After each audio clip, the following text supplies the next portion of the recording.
existența unui festival ca acesta este o formă de protest. Mă bucur că poeții din Moldova, Monistanilă, Vaculovski, au venit aici cu poeme care artă foarte, foarte viu, foarte tare, poeme de actualitate despre acest stupid război care este la granița țărilor, dar și la granița țării noastre.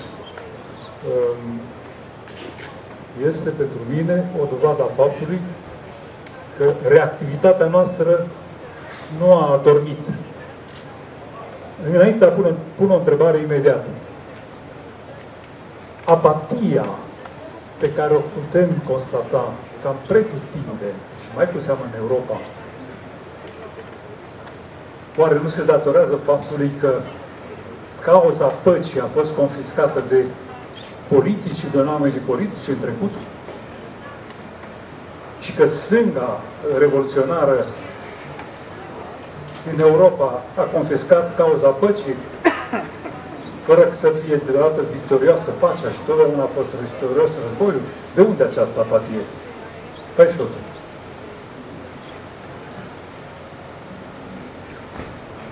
Muito boa tarde.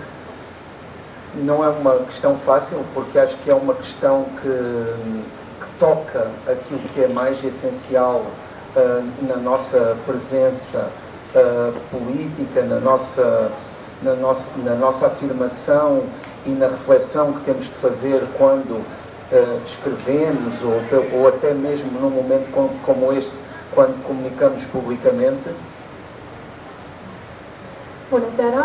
Nu este o întrebare la care să răspund ușor, deoarece este esențial atunci când scriem să ne asumăm prezența politică. Ainda assim, sinto que, na minha perspectiva pessoal, que é enquadrada a partir daquele canto da Europa, que é Portugal, e que, no meu caso particular, vem de alguém que nasceu no ano em que terminámos com uma ditadura, que foi o ano de 1974. Chiar și așa, părerea mea vine dintr-un colț al Europei, din Portugalia, iar în cazul meu personal vine într-un an în care m-am născut, acela al căderii dictaturii. Não há qualquer dúvida de que ter esta voz é uma responsabilidade e ter esta voz obriga a que falemos em circunstâncias como esta, em que vivemos uma tragédia diária. În mod evident, este o responsabilitate să avem o astfel de voce și trebuie să vorbim în timp de război. Este responsabilitatea noastră. Por outro lado, também sinto que a literatura, e neste caso a poesia, na sua natureza, é feita de humanismo, é feita de internacionalismo, é feita daquilo que todos os seres humanos partilham. E nessa medida, sublinhar algo que é tão contrário a esses princípios é também, hoje em dia, uma obrigação. Dar literatura, prin valoarea ei, vorbește despre umanitate, prin împărtășirea valorilor, iar în ziua de astăzi este foarte important și o responsabilitate să vorbim despre conflict. Senhor Vasconcelos, também a mesma pergunta. Boa tarde. Em relação a esta pergunta que foi feita, eu ouvi o José Luís Peixoto e estou inteiramente de acordo com ele. Efetivamente, estão aqui dois poetas portugueses com uma particularidade muito curiosa. É que quando o José Luís Peixoto nasceu, eu, que sou um bocadinho mais velho, infelizmente, regressava de uma guerra, da guerra colonial. Portanto, infelizmente tenho essa experiência, preferia não a ter tido. Essa experiência foi uma experiência profundamente negativa, como é óbvio, mas teve alguma coisa de positivo também. Porque uma das coisas que os poetas e os escritores, enfim, e muitas outras pessoas, nós de uma forma mais sistemática, as pessoas de maneira geral, de uma forma, digamos, mais empírica e mais difusa, uma das coisas que nós fazemos é aproveitar as experiências que temos na vida para fazer qualquer coisa de melhor. Obrigada. Bună seara! Sunt complet de acord cu părerea lui José Luis Peixoto. În fapt, suntem aici doi poeți din perioade diferite, pentru că atunci când José s-a născut, eu tocmai mă întorceam din războiul colonial, care a fost o experiență evident negativă, însă a existat și o parte pozitivă, în sensul că pentru noi, scriitorii, există sistematic posibilitatea să ne raportăm la experiențele avute și să vorbim despre ele.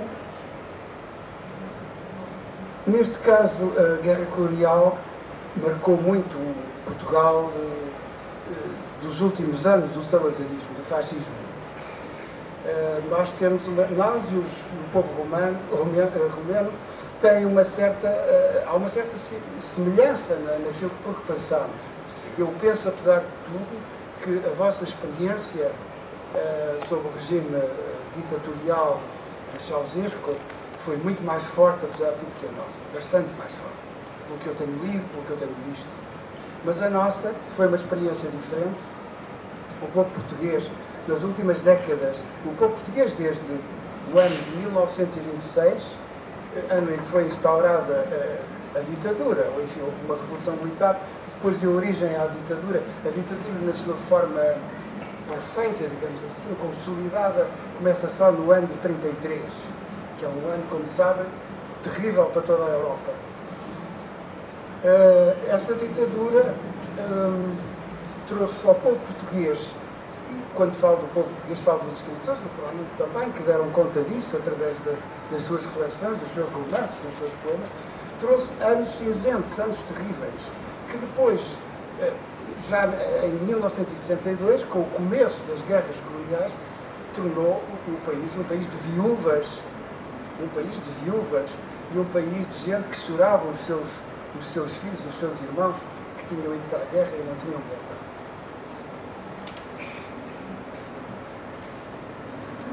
Da, războiul colonial a marcat foarte mult Portugalia într-o perioadă a fascismului. În fapt, noi și voi românii avem o experiență foarte similară în ceea ce privește dictatura, însă cred că experiența voastră în ceea ce privește dictatura a fost mult mai puternică. Pentru noi a fost ușor diferit, pentru că dictatura s-a instaurat, începutul a fost în decada anilor 20, mai exact în 1926, când a avut loc o mișcare militară, și iar dictatura, așa cum o știm noi, a fost implementată abia în 1933. Iar dictatura pentru scriitori, în mod evident, a avut un impact absolut teribil, au fost ani foarte cenușii, iar odată cu începerea războiului colonial, în 1962, țara s-a transformat într-o țară a văduvelor și a copiilor care plângeau după tații dispăruți. A linguagem dos escritores, e particularmente dos poetas, neste caso estamos a falar de poetas, é uma linguagem secreta até certo ponto, e uma linguagem muito pessoal. Cada poeta procura refletir naquilo que escreve, os seus fantasmas, as suas dores, as suas alegrias também. No caso das guerras, e agora não vou particularizar a falar da guerra X ou da guerra Y, a guerra é sempre uma calamidade terrível, mas ao mesmo tempo acho que já todos percebemos uma coisa terrível, é que a guerra nunca vai acabar. Eu não acredito que as guerras acabem. Os homens são animais, como todos nós sabemos. E os animais lutam permanentemente, embora lutem por coisas diferentes, lutam pelo espaço, lutam pela comida, no fundo lutam pelos seus interesses. Nós também, os humanos também lutamos pelos nossos interesses. O problema é que os interesses são conflituais e é isso que gera as guerras. Portanto, eu não me passa pela cabeça pensar, gostava muito, mas de facto utopias são coisas que eu não acho bonito como ideia, como filosofia, como pensamento, mas não penso que as utopias sejam praticáveis. Não há utopias. O que pode haver é melhoramentos. Pode-se progredir um pouco, evidentemente progredimos bastante. progredimos em relação aos séculos passados, claro. No entanto, estamos a chegar a um ponto que a Europa, falo particularmente a Europa, está de facto numa situação extremamente difícil. E eu penso que, com verdadeira consciência, nós teremos de olhar para o que se passa de uma forma equilibrada, tanto quanto possível, imparcial, tanto quanto possível, mas necessariamente cética, pessimista, porque o mundo não dá sinal de melhoras. E os escritores têm dado conta disso naquilo que escrevem.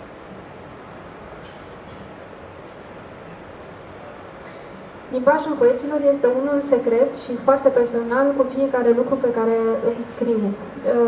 Pentru că în poezii își transcriu toate durerile și toate neliniștile. Iar războaiele sunt fără doar și poate o calamitate, însă ele nu se vor sfârși niciodată. Din punctul meu de vedere, războaiele nu se încheie, pentru că oamenii sunt niște animale, sunt asemănătoare unor animale care se luptă permanent pentru propriile interese, iar lupta pentru interese naște conflicte care duc la războaie. Este frumos să crezi în utopii, însă utopiile nu există. Ceea ce putem să facem este practic să îmbunătățim lucrurile din jurul nostru. Se vede deja prin comparație cu secolele trecute că am progresat, iar Europa în momentul de față trece printr-o situație foarte dificilă, care din păcate nu se va încheia foarte curând, însă ceea ce putem să facem este să încercăm să vedem lucrurile în mod imparțial, pentru că lucrurile sunt ceea ce sunt. Într-adevăr, preiau o idee exprimată de domnul Vasconcelos, erau mari diferențe între cele două tipuri de dictatură. Dau un exemplu. Un antisalazerist notoriu, Miguel Torga, poet, prozator, mare scriitor al veacului trecut, fulgera împotriva lui Salazar și scria aproape zilnic în carnetul lui intim împotriva regimului. De la sfârșitul anului își publica în jurnal. Iar cenzura lăsa prin librării vreo săptămână, două aceste cărți și pe urmă mergea o rafală și le aduna și le topea. Dați seama că cei care am trăit aici, că era inimaginabil să păcălești cenzura sau poliția secretă în felul acesta. Dar sunt de acord că nu trebuie să comparăm niciodată dictaturile. Ele sunt odioase în absolut. Însă întrebare îmi vine: redescoperirea literaturii intimității, care ține, a temelor care țin de substanța umană și de partea umilă a lui și de partea lui fragilă, este cumva o reacție și împotriva temelor oficiale care existau, teme cum sunt patria, cum sunt imperiul, cum erau aici comunismul, pacea mondială sau așa ceva. Sunt o reacție împotriva acestor epoci dictatoriale care dictau și temele, José.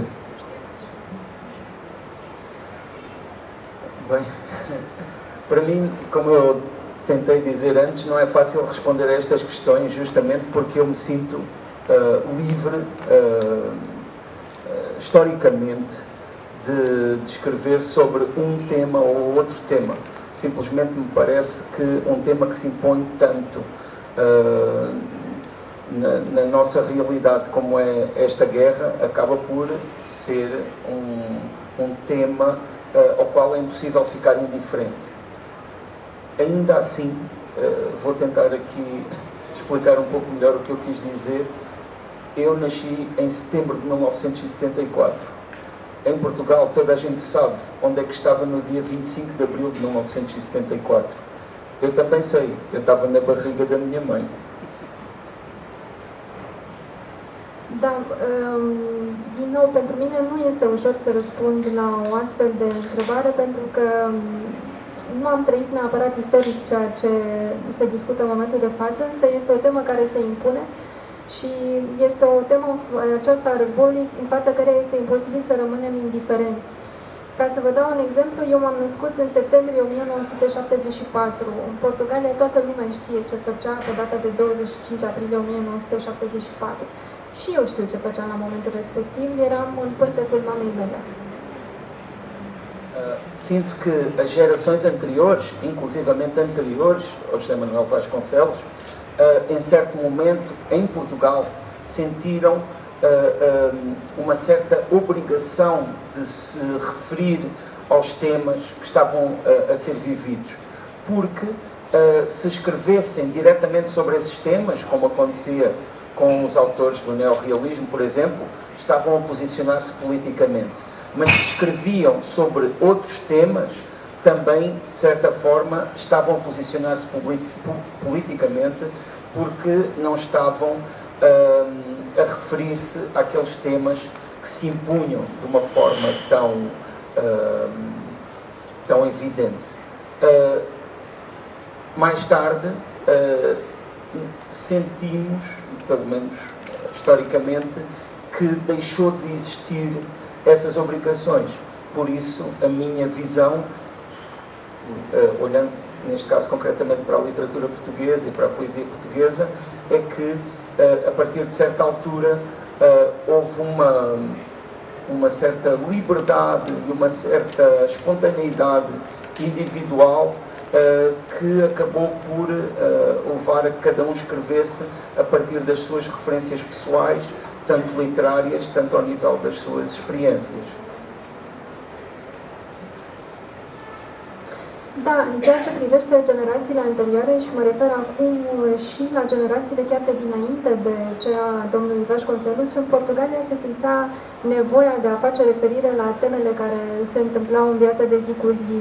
Însă, dacă scriau la momentul respectiv, nu rezolvau problema, ci scriau ca să se poziționeze politic, mai ceva, o situație asemănătoare cu ceea ce se întâmpla cu neorealiștii, care la momentul respectiv scriau cu privire la temele politice. Însă, în mod evident, mai târziu lucrurile au încetat să se mai întâmple, această obligație de a scrie despre temele de actualitate a încetat, însă pentru mine a apărut un tip de libertate, o spontaneitate care pe fiecare a făcut să o scrie, pentru fiecare a început să fie o scriere mult mai personală. Agora, também só para acrescentar que no nosso património literário temos autores tão marcantes como Fernando Pessoa, que publicam, não é? Criam obras tão íntimas e tão pessoais, como é o caso do livro do Desassossego, por exemplo, que acaba por marcar múltiplas gerações e que ainda hoje é muito vivo, não é? Și avem în patrimoniul nostru literar scriitori mari precum Fernando Pessoa, care au publicat și care au scris opere absolut impresionante, cum este cazul Cărții neliniștirii, care a marcat foarte multe generații.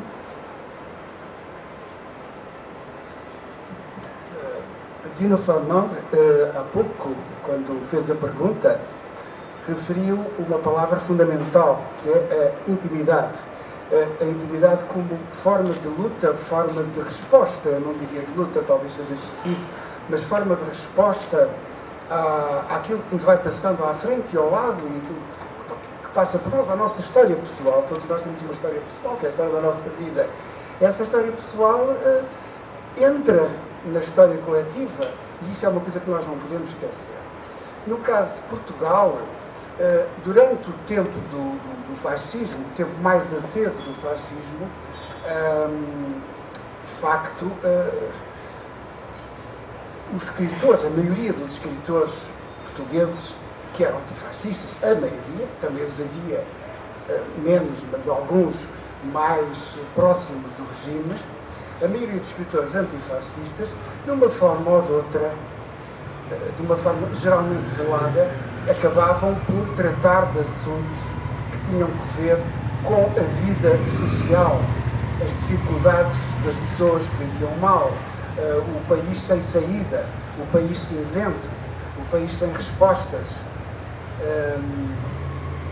Evidentemente que há pouco o Zé Luís disse uma coisa que era verdadeira. Havia, de certo modo, uma clivagem nos escritores portugueses e nos artistas portugueses, porque de facto havia uns que, como eu disse, a maioria era constituída por pensamentos antifascistas, mas havia uma pressão muito forte da oposição comunista, que estava na clandestinidade, para que se escrevesse sobre determinados assuntos.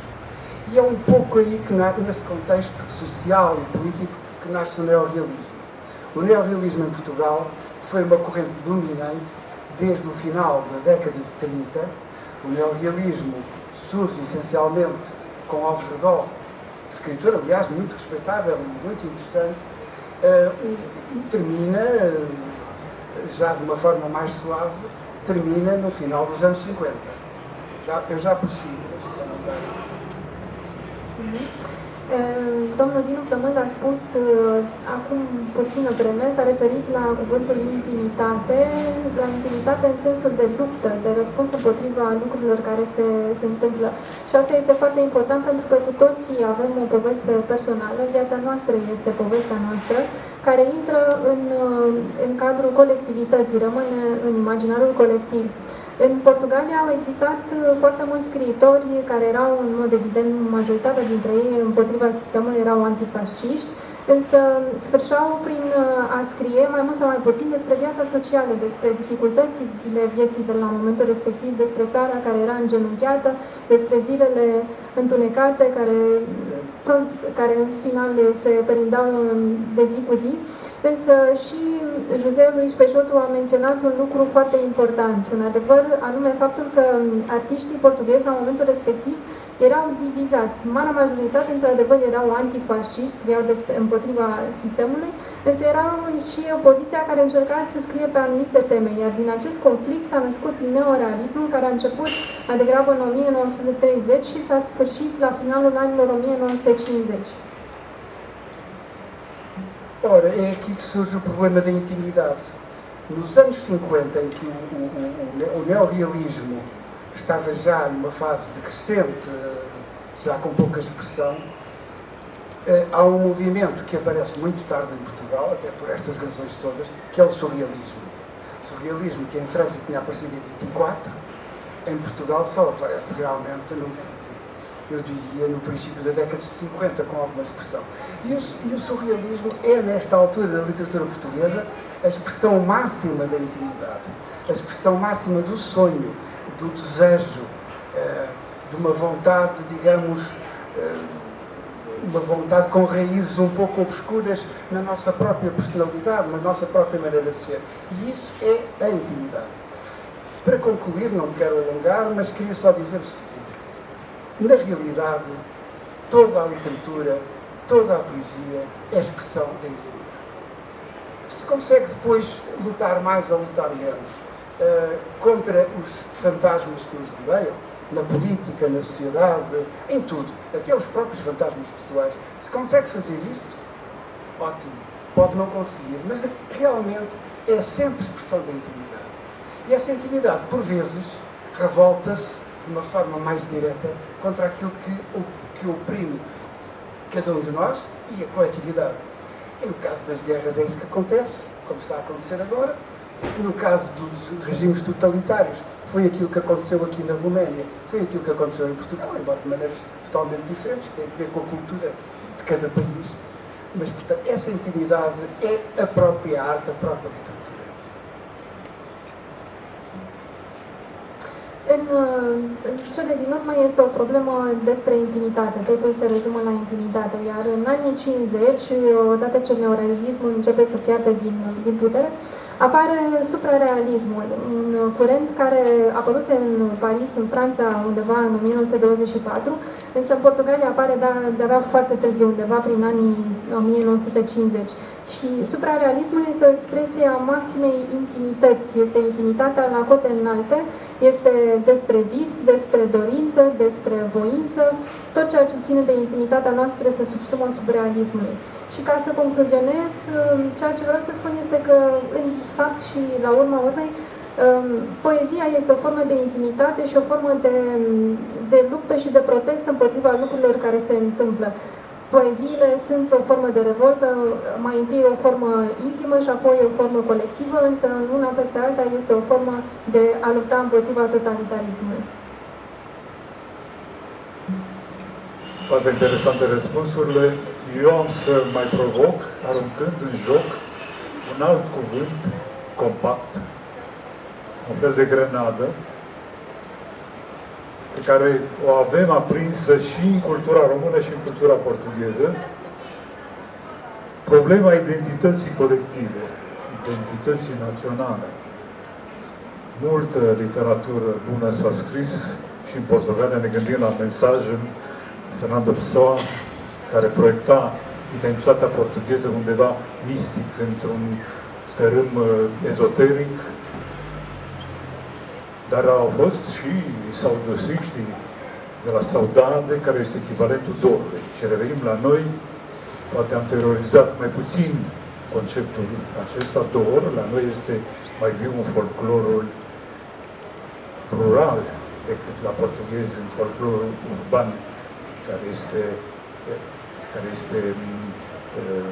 care sunt cântecele urbane pe care le cunoașteți, însă cu aceleași probleme. Cum stăm cu identitatea națională în Europa multinacională?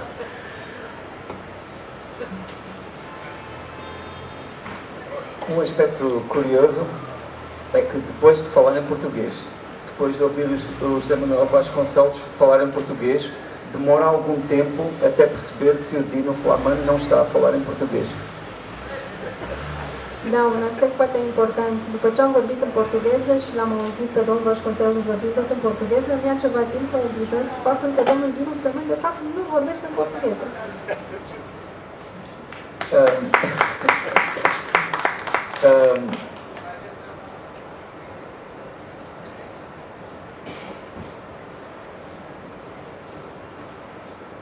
Nós, em Portugal, a meu ver, temos alguma dificuldade de saber exatamente quem somos. Estamos num canto da Europa, olhamos desde aquele canto, não é? Temos relações com a África, relações com a América Latina. Nos anos 80 entramos na União Europeia e dizia-se, agora somos europeus, não é? Ao mesmo tempo temos um passado que às vezes nos faz acreditar que somos enormes, mas depois também muitas vezes temos um presente que nos faz pensar que somos minúsculos. În Portugalia avem această mare dificultate să știm cine suntem, pentru că ne aflăm într-un colț al Europei, însă chiar și așa, din colțul nostru avem relații cu Africa, avem relații și cu America Latină, iar în anii 80 am aderat la Uniunea Europeană și de atunci am început să ne spunem că suntem europeni. Însă avem această problemă și în ceea ce privește timpul, pentru că dacă ne uităm la trecut, ne gândim că am fost enormi, am fost imensi, însă dacă ne uităm în prezent, ne gândim că suntem minusculi, suntem foarte mici. Por outro lado, também sinto que somos um país que temos uma grande coerência, uma grande coesão dentro da nossa diversidade, porque estamos justamente naquela posição geográfica, rodeados de Espanha, que é um país com o qual temos relações históricas não muito fáceis, e rodeados, por outro lado, por oceano, e então sentimos-nos às vezes uma espécie de uma ilha. Însă suntem o țară cu o identitate foarte puternică pentru că avem o poziție geografică care ne ajută în acest sens.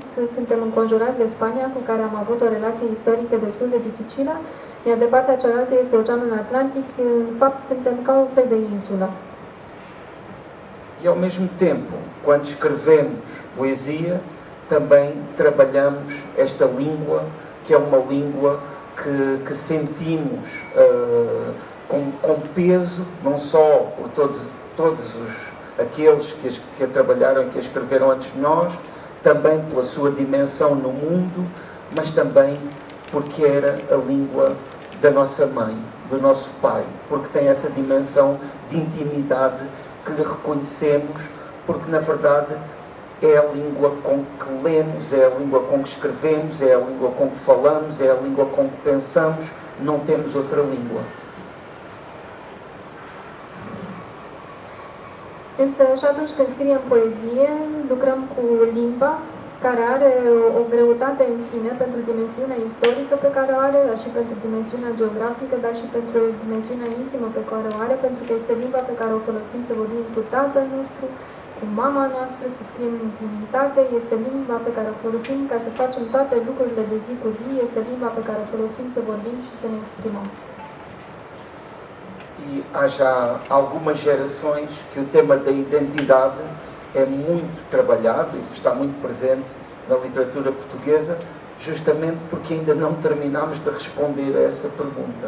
Ainda não sabemos completamente quem somos. Și există foarte multe generații care au lucrat foarte mult această chestiune a identității și asta nu e întâmplător, pentru că, practic, deși am scris foarte mult pe tema identității, nu am ajuns în continuare la un răspuns. În continuare nu știm să răspundem la întrebarea cine suntem. Bom, continuando nesta linha, eu estava a ouvir com todo o gosto o José Luís Peixoto e estou essencial de acordo com ele.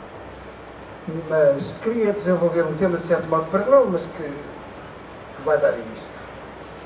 Todos nós temos uma relação com a nossa terra que tem uma dupla vertente, uma vertente sentimental, mas que tem de ter, ou deve ter também, uma vertente crítica. Eu, enquanto português, não abdico de nenhuma destas duas vertentes.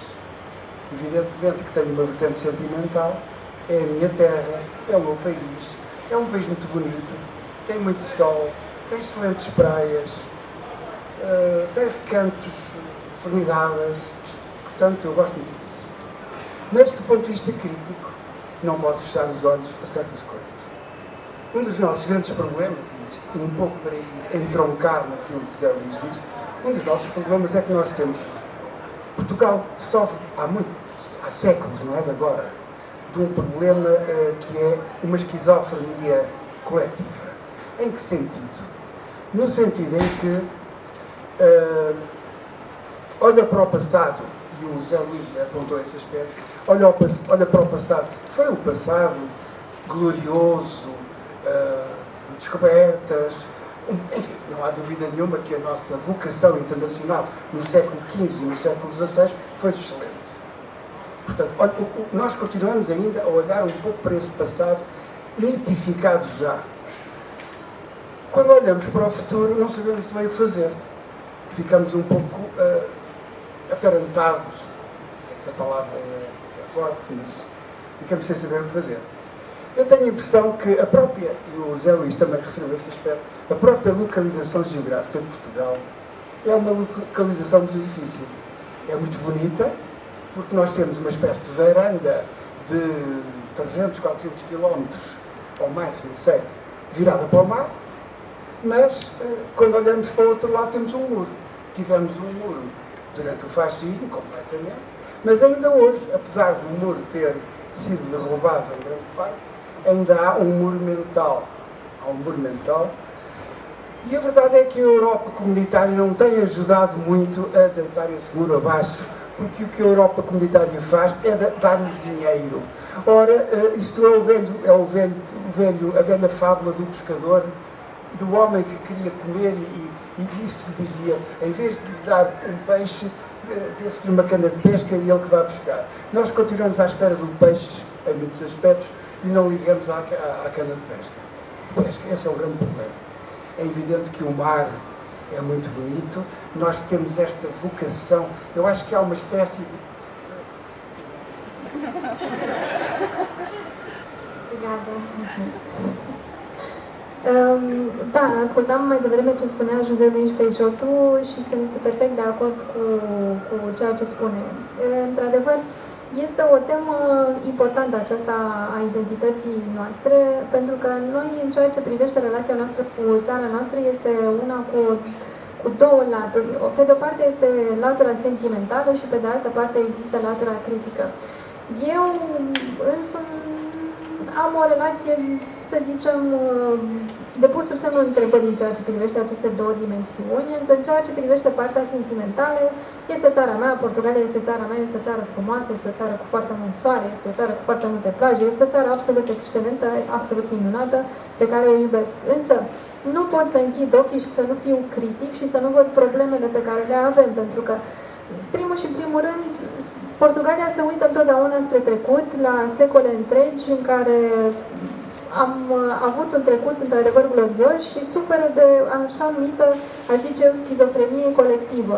Se uită către trecutul glorios, se uită către secolul al XV-lea care a fost excelent, însă atunci când se uită spre viitor, își pune întotdeauna întrebarea ce facem, rămânem întotdeauna sfiderați, dacă pot să zic așa. Și într-adevăr, așa cum spunea José Luis, locația, așezarea noastră geografică este una, într-adevăr, care ne oferă un plan extraordinar de frumos. Avem o deschidere la mare de 300-400 de kilometri. Însă, de partea cealaltă, pe latura cealaltă a țării, există un zid care a existat și fizic, însă în momentul de față este un zid mental.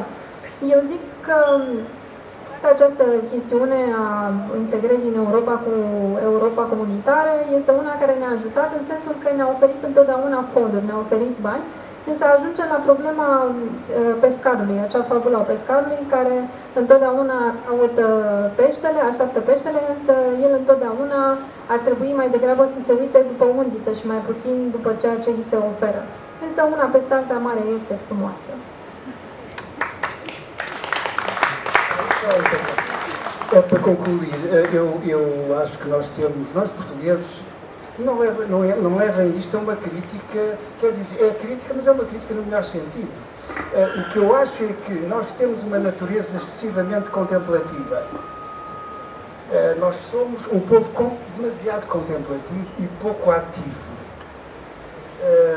É verdade isto. Aliás, há pouco falou-se da palavra saudade, não é? Que parece que em português tem uma conotação muito mais forte que as outras palavras que nas outras línguas se referem a essa melancolia um pouco doentia e um pouco decadente, não é?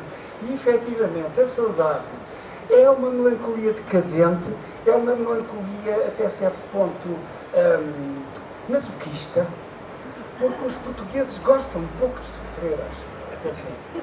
E sempre exploraram esse lado. Certamente conhecem o fado, já me disseram aqui que quando vem cá a Marisa, que há uma grande afluência de público, portanto, certamente gostam de fado, e os europeus, de maneira geral, gostam todos muito de fado. Ainda há dia falava com uma amiga francesa que tinha ido a Lisboa de propósito para ir ao fado.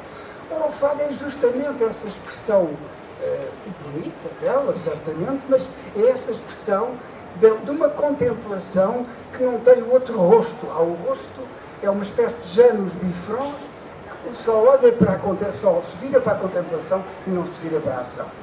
Concluindo, eu penso que nós conseguiremos ultrapassar isto, mas vai demorar um bocado. Ca să închei, mai am o critică, însă este o critică foarte bună. Noi, portughezii, noi avem o natură foarte contemplativă. Ne place foarte mult să contemplăm, însă nu suntem foarte activi. Și s-a vorbit acum ceva vreme despre cuvântul saudade, ceea ce în românește se traduce grosomodul prin cuvântul dor. Este un cuvânt foarte puternic și, spre deosebire de alte limbi, este un cuvânt mult mai decadent. Însă ce este această saudade, acest dor? Este o melancolie decadentă, ușor masochistă, pentru că portughezului îi place să sufere. De aceea ne place foarte mult și fado. Am venit aici și toată lumea a vorbit despre Marisa și de altfel am o prietenă franțuzoaică care a venit în Portugalia tocmai ca să asculte fado. Însă revenind la ideea de mai devreme, ce este și fado este o expresie a contemplației. Ne place mult mai mult să contemplăm decât să acționăm. Mulțumesc, muito obrigado, José Manuel Vasconcelos, José Peixoto, muito obrigado, grandes autores de Portugal.